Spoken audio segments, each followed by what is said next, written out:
Hey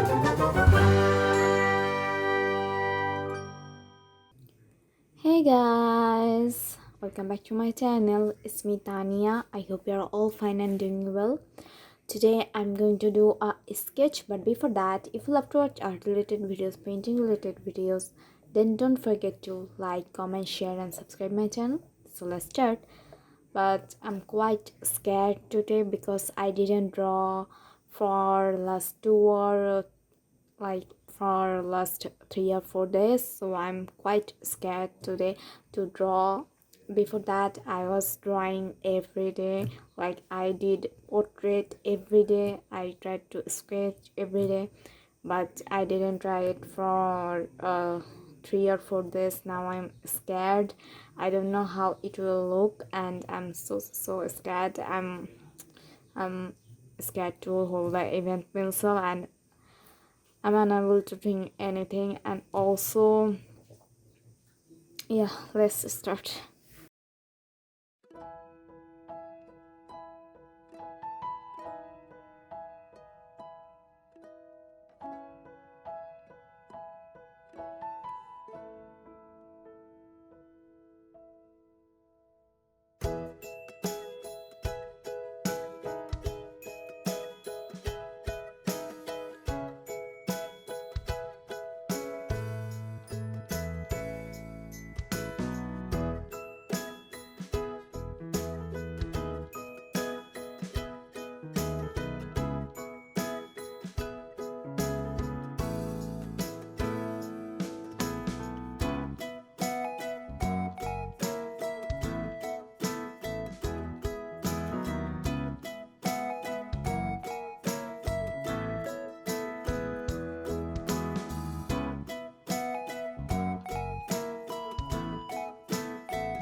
is done. Hope you guys enjoyed it. I'll meet you in my next video. Till then, stay safe, stay happy. By the way, I was quite scared because I didn't draw since last 3-4 days. So I was thinking that I will be unable to draw, or I'm not gonna draw good things like good portrait. But I tried and it's looking quite good and I'm satisfied with it. I'll meet you in my next video. Till then, stay safe, stay happy. Bye.